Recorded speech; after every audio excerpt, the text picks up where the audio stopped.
Hello, welcome to the quiz 3.1 through 3.3 review. This is not a review for the quiz. This is taking a look at the answers for the quiz, similar to the assessment reviews. So there were 8 multiple choice questions, I believe. On this version, there is a numbering error that should be fixed on the most updated version of the quiz.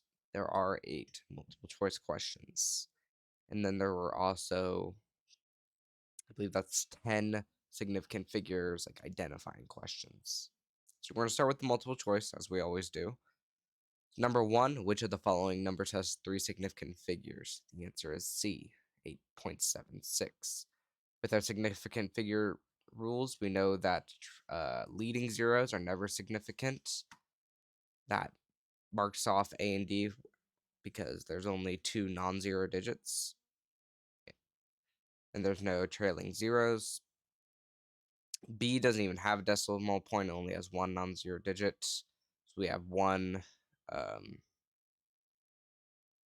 non-zero, which gives us 1 sig fig for B. So C is the correct answer. It's all non-zeros, 3 non-zero digits. It's 3 significant figures. So number 2, when adding or subtracting numbers, how many decimal places should the result have according to the rules of significant figures? The correct answer is A, the same number of decimal places as a number with the fewest decimal places. So this is just coming straight from the notes, the lecture, you could say. That would have been lesson 3.2. You always want to follow the decimal places when it comes to adding and subtracting. So number 3, how many significant figures are there in the number 500.0? The correct answer is D, 4.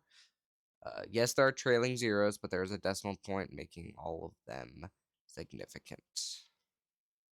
And then we have 5 as our non-zero digit. Number 4, what factors influence measurement uncertainty?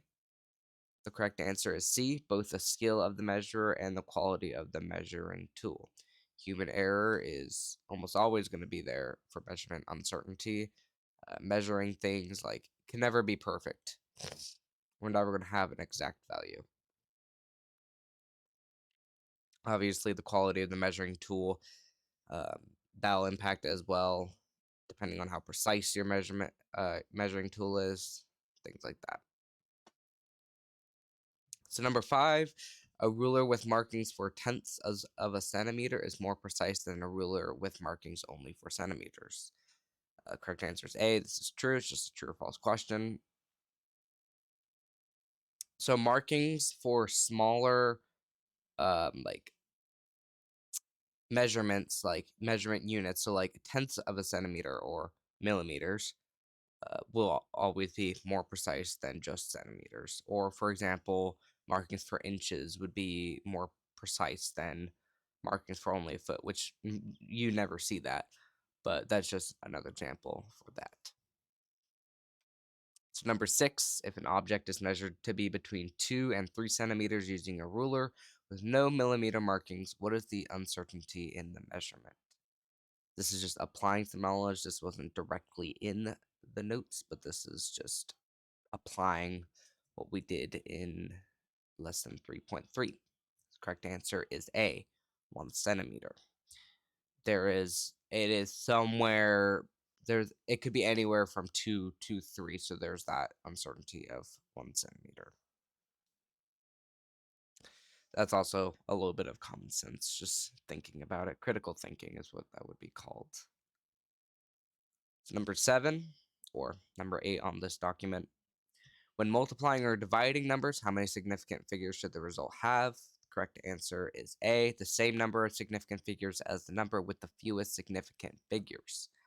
So, for example, if you had 3.0 times 5, you're going to want to do 1 sig fig because 5 has 1 sig fig, 3.0 has 2 sig figs. And again, when I say sig figs, that is a common shortening of significant figures.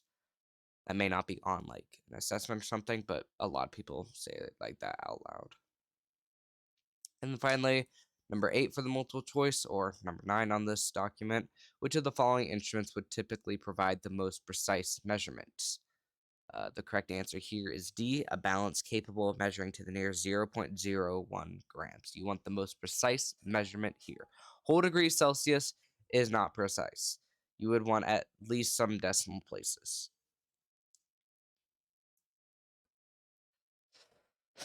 So, a ruler marked in centimeters, uh, millimeters, and such is a little more precise than that, as we just talked about with question 6. So, and balances tend to be more accurate than like graduated cylinders and such. It is harder to measure liquids. It tends to be. That's not always a thing, but it tends to be a little harder to measure liquids just with your eye. And balances, especially if it's a digital like scale or something like that, it's going to be a little more accurate. And grams is already a fairly precise measurement, so going to a 0.01 grams is um, pretty precise.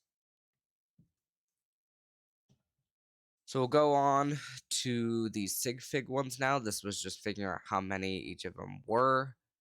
I might explain some of these tougher ones, but most of these should have been pretty self-explanatory. So this first one here, 0.00235. That three significant figures, all trailing leading zeros. 5,400, two significant figures, trailing zeros with no decimal place. 7.891, four significant figures. No, they're all non-zeros. 0.00706, three significant figures, trap zero. 300.0, four significant figures, trailing zeros with decimal. 0.000890, three significant figures. They're all trailing zeros except for that last one, which is also after a decimal point. 1,234, don't say 1, 2, 3, 4. Four significant figures, non-zeros. 8.50, three significant figures, got that trailing zero with a decimal. 6,000, one significant figure, trailing zeros, no decimal. And finally, 0.0503, three significant figures, got that trap zero, and then some leading zeros. So that is all of quiz 3.1 through 3.3.